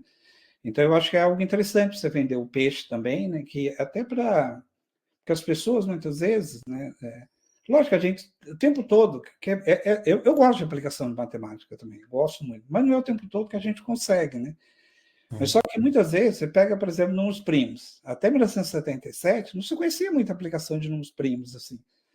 Então, mas foi importante o estudo de números primos. Então pode ser que amanhã já tem, por exemplo, algoritmos, já tem pessoal trabalhando com criptografia pós-quântica, né? Então, usando reticulados, usando modelos matemáticos mesmo, já para a hora que tiver. Então, comentar que a matemática ela evolui com o tempo, ela é muito dinâmica, né? E aí eu lembro que você colocou as competências da BNCC, eu não sei o quanto que é difícil isso, mas repara que é um tema que dá até para desenvolver junto com o professor de história também, né? Porque, assim, eu sei que é um tema que ele abre margem para muita coisa, né? E ele também, porque você está envolvendo, você teve problemas de guerras, né? Você tem problemas de espionagem entre governos também. Então, de vez em quando, a gente ouve falar que um governo está espionando o outro, né? Então, empresa espionando outra, né? Então, é um tema muito, muito, muito rico, né? Então, eu acho que, assim, se você, talvez na introdução, colocasse um pouco também sobre isso, né? Eu acho que eu venderia até mais o peixe, né? E também se comentar na introdução, eu acho que você usa como modelo teórico, embora você use como modelo teórico lá, a construção dos naturais, falando os inteiros a partir da relação de equivalência. Que a relação de equivalência, porque os números inteiros vistos como classes de equivalência. Relação de equivalência é preservar alguma propriedade na matemática, seja uma propriedade algébrica, uma propriedade geométrica, é preservar uma propriedade. E a hora que você preservou essa propriedade, você, assim, um pouco com pouca coisa que você tinha, você não, como o Franz falou, você não deu tempo de colocar muitos exemplos, né, para não ficar um material muito extenso, né? Você define ali as operações, as principais propriedades na adição, a multiplicação, a distribuição, a multiplicação distribuída em relação à adição. No fundo, você está usando as propriedades de anel que os inteiros têm, mas não fala em anel. Isso que é mais interessante. O importante é saber a propriedade. O nome não, até não, eu acho para o professor, né? Talvez você sabe, pode até. Então, eu acho que talvez você poderia, assim, uma sugestão, né? Eu acho que você também contribuiu com isso. Então, acho que você desenvolveu muito bem. Talvez colocar que você desenvolve um pouco sobre isso na dissertação, né? E acho que ele está muito bem mesmo. O material está muito bom, tá? Aí eu acho que eu vou. Eu vou agora só mais um comentário de criptografia, uma leitura só. Depois eu vou. Logo eu estou terminando. Deixa eu achar aqui, eu já comento com você. Peraí. Na parte de criptografia, só uma frase que você colocou que eu ia sugerir para. Eu entendi o que você quer dizer, mas eu ia sugerir uma pequena mudança nela. É sobre criptografia RSA, se você puder. É sobre criptografia, na verdade, nem é sobre a RSA. Na sessão sobre criptografia. Aí a página 43. É só um pequeno comentário só. É o início da página 43. Aqui? Isso. Eu acho que eu entendi o que você quis dizer, mas é só porque assim, é que esse material, você entende criptografia, né? Como você falou, acho você escolheu o tema, pelo que eu entendi, né? Pelo que você comentou. É que talvez as pessoas que não têm muita familiaridade, né? Talvez é interessante só para... Embora você coloque, né, que foi criado em 77, eu vou ler a frase aqui, você fala, a aritmética modular é a ferramenta na utilização da criptografia RSA. Durante a sessão, veremos alguns resultados extremamente importantes para a validação do sistema criptográfico RSA e seu funcionamento. Eu sugeria só para você tirar a validação, só colocar funcionamento, porque ele já é válido, né? Só um pequeno... Para o professor não achar que você está... embora você está falando, foi criado em 77, né? E só uma sugestão, porque ele já é uma coisa bem conhecida, válida, né? Só um pequeno comentário. Aí, tá. Aí, deixa eu... agora uma pergunta da sequência didática, uma curiosidade minha. Eu vou ser sincero. A hora que eu li o material, eu olhei as primeiras sequências didáticas, né? Aí eu falei assim, nossa, eu quero ver como é que ele vai fazer agora com a RSA, né? Então, eu imagino com o grau de dificuldade que eu acho, deve ter sido para você propor a sequência didática envolvendo a criptografia RSA. Por que eu vou falar isso, né? Eu entendi que você colocou, eu acho que é plausível, você colocou até para a pessoa perceber que você pega o N como produto de P e Q, né? Aí você fala da chave pública e privada, né? Agora, eu imagino para usar a função tangente, pegar aquele inverso multiplicativo, vocês chegaram a pensar alguma coisa? Eu imagino que deve ter sido muito complicado. Você chegou a pensar um pouco, vocês, sobre isso? É mais complicado. Eu não imaginei. Eu falei, nossa, eu imaginei que eu falei, acho que não vai dar tempo, né? Quando eu comecei a ler, antes de eu terminar de ler a dissertação. Eu vi, na verdade, uma outra dissertação também do Prof. Mate, agora não me recordo quem foi que escreveu, que trabalhou com uma proposta de sequência didática mais a fundo com a criptografia RSA, mas utilizou bastante aplicativos, bastante tecnologia, e foi para uma turma de treinamento para as Olimpíadas também. Então tá. já foi algo mais específico, daí mais extra classe, digamos assim. Não, eu imagino assim que... Mas eu acho que tá ótimo. Eu só queria saber assim, se vocês chegaram até que ponto foi, encontrou alguma dificuldade, ela é mais curiosidade mesmo, né? Eu imagino que era mais nesse sentido mesmo, tá?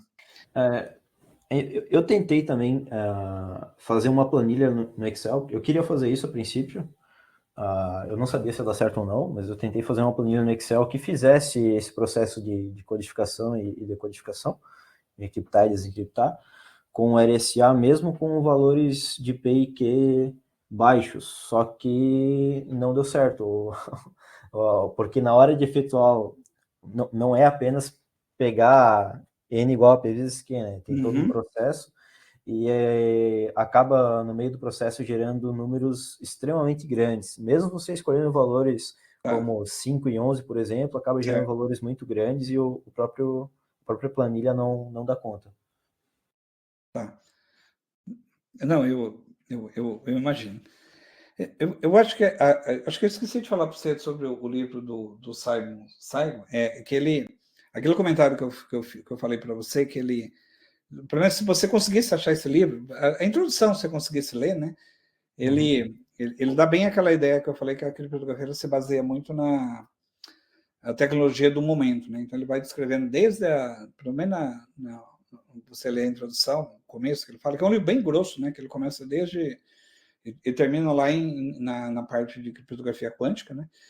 E aí ele vai comentando, né? Que ele dá uma ideia muito legal que a criptografia baseia na tecnologia do momento, né? Então a segurança, então tem sistema criptográfico que eles foram bons naquele momento. Então, lógico, mas só que tem algumas coisas que são interessantes do ponto de vista didático também. Você pega a cifra de César, né?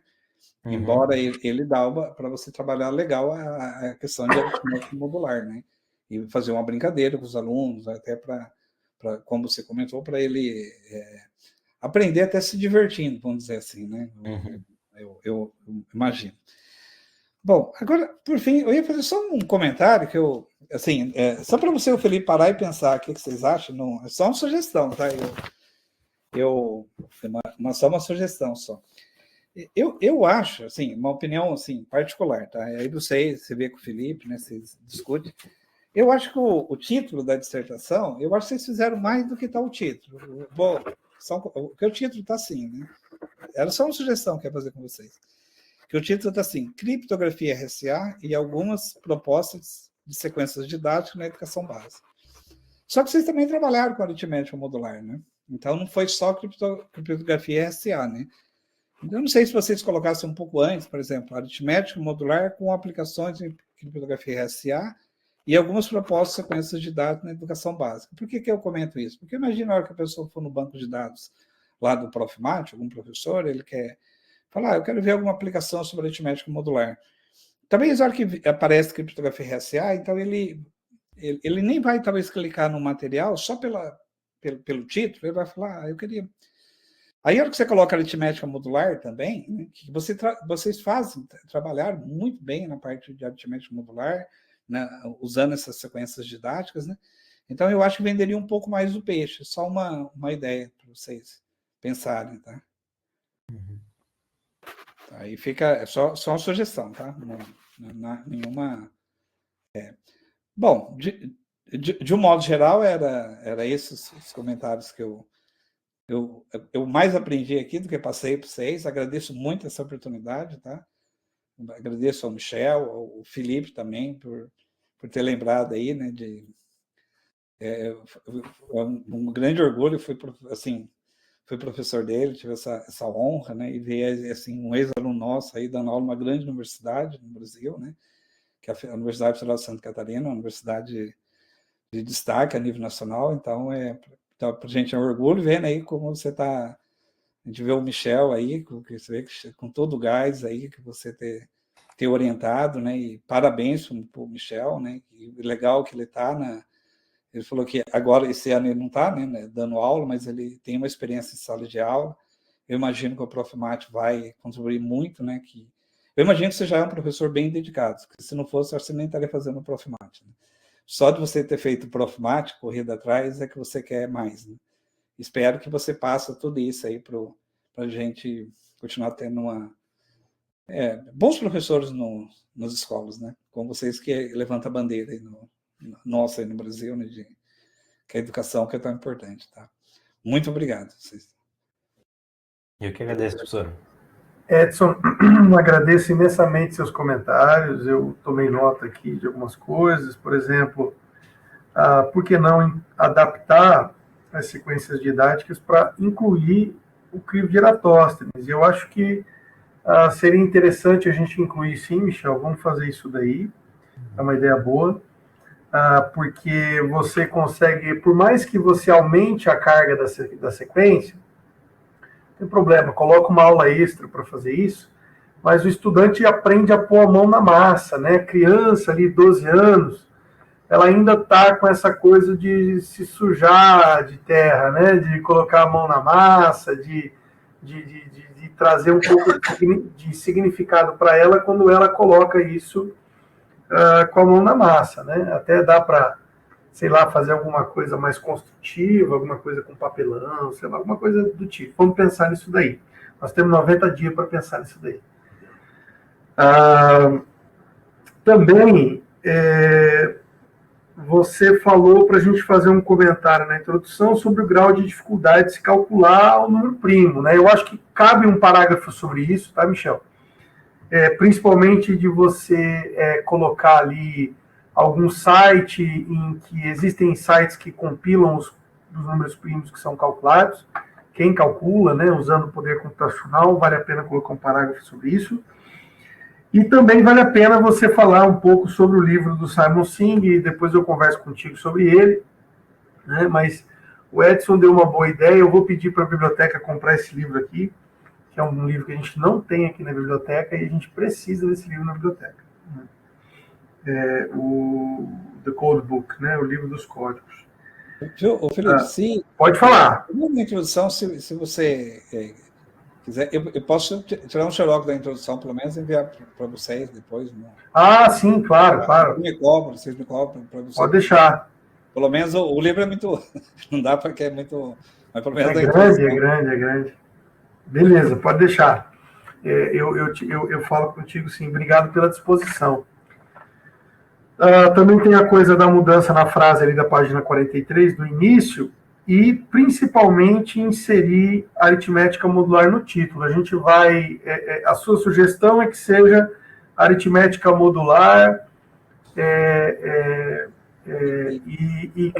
com aplicação à criptografia RSA e algumas sequências didáticas. Eu acho que é um título adequado. É um título bacana. Eu vou até colocar isso, tem que colocar isso na ata de defesa, né, da mudança do título do trabalho, né? Do professor Francis, eu estou fazendo um compilado do que foi falado. O professor Francis falou sobre escrever o princípio da boa ordenação como uma proposição, né, e usar eu acho que a gente pode apresentar sim uma demonstração, por que não? A demonstração tá feita, é fácil de encontrar, usando o princípio da indução como um postulado, né? Não dá para você ter, porque assim, ou você tem um como postulado e demonstra o outro, né? Ou vice-versa. Também colocar alguns comentários sobre aquela discussão de o que você pode fazer na classe, o que você pode deixar de extra classe na sequência, eu acho que vale a pena. E trocar a ordem ali na 252 sobre os produtórios, né, que foi o comentário do professor Francis. Isso é o que a gente tinha conversado. Bom, Michel, eu não vou fazer nenhum tipo de comentário agora, tá? Eu vou abrir uma sala para a gente fazer a arguição, para que vocês não precisem sair e entrar. Vocês vão continuar aí. Eu estou abrindo uma sala agora e eu vou mandar o código da sala pelo WhatsApp ali para o professor Francis e para o professor Edson. Se vocês puderem entrar nessa sala que eu estou mandando no WhatsApp para vocês. Cadê? Deixa eu... encontrei o Edson, está aqui, e o Francis está aqui. Mandei para vocês uma sala reservada, fora dessa plataforma. Então, Michel, aguarde um pouquinho, pode ir no banheiro, tomar uma água, que a gente já volta. Beleza? Até já.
Michel,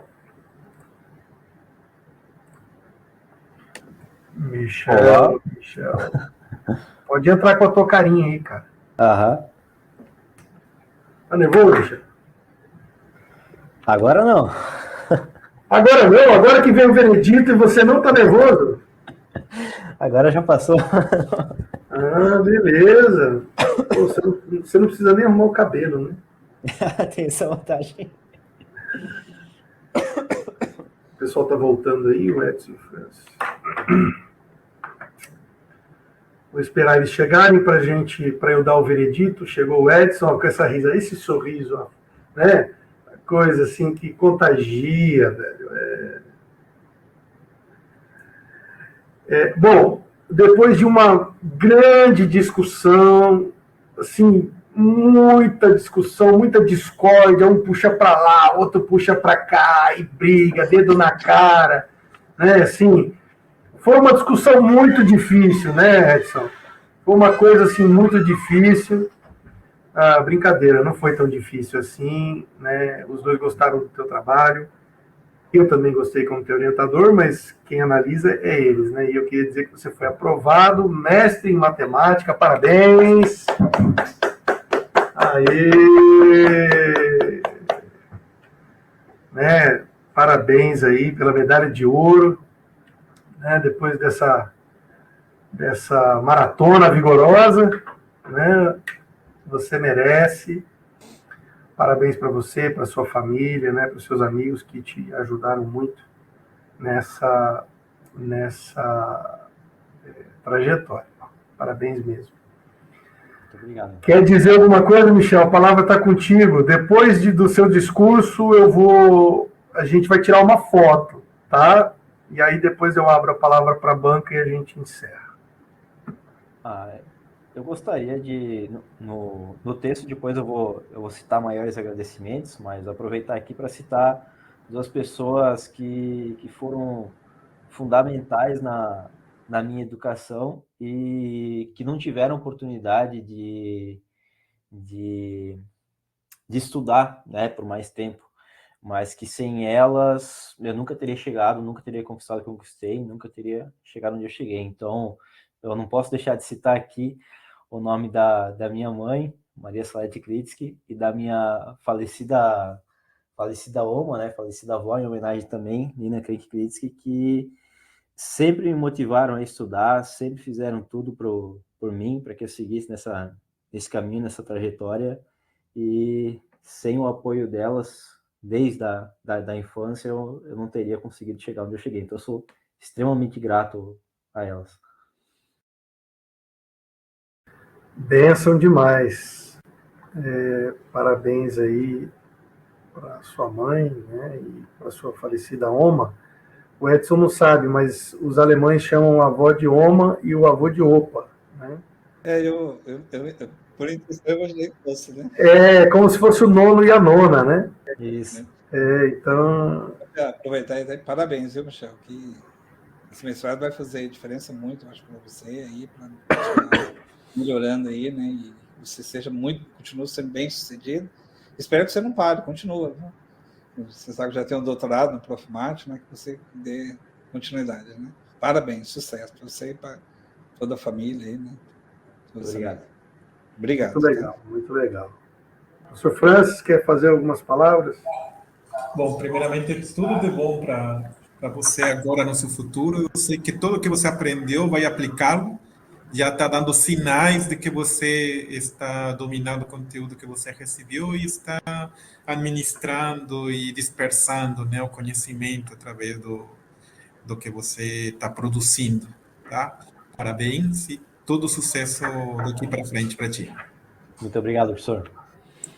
Beleza. Então, Michel, daqui a pouco eu vou lavrar a ata da defesa e nós vamos todos assinar, mas você já é mestre em matemática, pode comemorar, aproveita hoje aí para comemorar, abrir um chopp.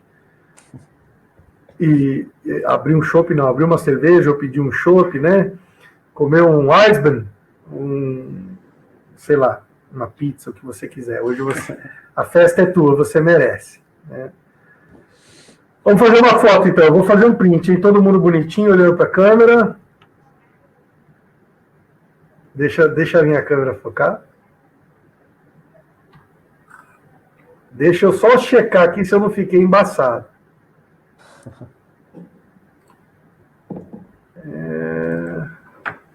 Ótimo, perfeito. Tudo certo. Bonito não dá para ficar, Edson, mas pelo menos embaçado também não dá, né, cara? É complicado. A natureza já fez assim, né? Tá bom. Não dá para fugir, né, cara? Não dá para fugir. Gente, muito obrigado mais uma vez e até a próxima oportunidade. Obrigado à banca de novo por estarem juntos, né?